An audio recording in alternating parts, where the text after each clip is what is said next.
ನನ್ನ ಹೆಂಡತಿ ರಜೆಯಾಗಿ ಹೋಗಿದ್ದಳು ಮತ್ತು ನನ್ನಿಲ್ಲದೆ ಇನ್ನೂ 2 ದಿನ ಅಲ್ಲಿರಲು ನಿರ್ಧರಿಸಿದ್ದಳು. ಅವಳು ಕೊನೆಗೆ ಮನೆಗೆ ಬಂದಾಗ ದಾರಿಯಲ್ಲಿ ಸಿಕ್ಕ ಒಬ್ಬ ಅಪರಿಚಿತ ವ್ಯಕ್ತಿಯೊಂದಿಗೆ 1 ಗಂಟೆ ಕಾಲ ಮಾತನಾಡಿದೆಯೆಂದು ಸಹಜವಾಗಿ ಹೇಳಿದಳು. ಅವನಿಗೆ ತನ್ನ ನಂಬರ್ ನೀಡಿ ನಂತರ ಅವನ ಜೊತೆ ಊಟಕ್ಕೆ ಹೋಗಿದ್ದಳು ಕೂಡ.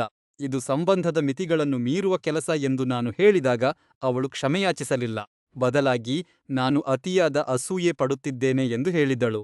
ಮತ್ತು ನಾನು ಹೀಗೆಯೇ ಪ್ರತಿಕ್ರಿಯಿಸುತ್ತೇನೆ ಎಂದು ತಿಳಿದಿದ್ದರಿಂದಲೇ ಈ ವಿಷಯವನ್ನು ಹೇಳಲಿಲ್ಲ ಎಂದು ವಾದಿಸಿದಳು.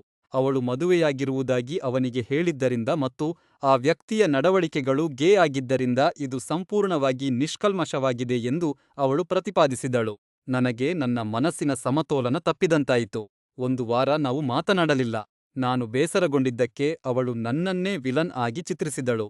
ನಾನು ಅವಳನ್ನು ಕೂಡಿನಲ್ಲಿ ಗ್ಯಾಬಯಸಿದರೆ ತನ್ನನ್ನು ಬಿಟ್ಟು ಹೋಗುವುದಾಗಿ ಬೆದರಿಸಿದಳು.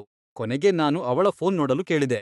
ಅವಳು ಒಪ್ಪಿದಳು, ಆದರೆ ಅಲ್ಲಿ ಕಂಡ ವಿಷಯಗಳು ನನ್ನನ್ನು ಕೆರಳಿಸಿದವು. ನನಗೆ ಮೆಸೇಜ್ ಮಾಡಲು ಅವಳಿಗೆ ಸಮಯವಿಲ್ಲದಿದ್ದರೂ ಈ ವ್ಯಕ್ತಿಯೊಂದಿಗೆ ನಿರಂತರವಾಗಿ ಚಾಟ್ ಮಾಡುತ್ತಿದ್ದಳು. ಅವನು ಅವಳನ್ನು ಬೇಬಿ ಎಂದು ಕರೆಯುತ್ತಿದ್ದ ಮತ್ತು ಅವಳು ಎಷ್ಟು ಅದ್ಭುತವಾಗಿದ್ದಾಳೆ ಎಂದು ಹೇಳುತ್ತಿದ್ದ.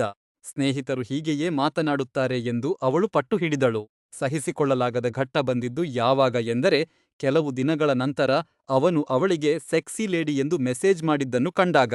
ಅವನು ವಿಚಿತ್ರವಾಗಿ ವರ್ತಿಸುತ್ತಿದ್ದಾನೆ ಎಂದು ಅವಳು ಕೊನೆಗೆ ಒಪ್ಪಿಕೊಂಡಳು. ಆದರೆ ಸುಳ್ಳು ಹೇಳಿದ್ದಕ್ಕೆ ಅಥವಾ ನನ್ನನ್ನು ದೂಷಿಸಿದ್ದಕ್ಕೆ ಕ್ಷಮೆಯಾಚಿಸಲು ಅವಳು ನಿರಾಕರಿಸಿದಳು.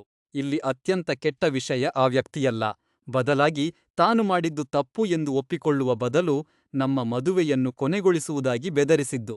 ನನ್ನ ಹೆಂಡತಿಯನ್ನು ನಾನು ಚೆನ್ನಾಗಿ ತಿಳಿದಿದ್ದೇನೆ ಎಂದು ನಾನು ಭಾವಿಸಿದ್ದೆ, ಆದರೆ ಈಗ ನನಗೆ ಅರ್ಥವಾಗುತ್ತಿದೆ. ಅವಳಿಗೆ ತನ್ನ ತಪ್ಪನ್ನು ಒಪ್ಪಿಕೊಳ್ಳುವ ಗುಣವೇ ಇಲ್ಲ.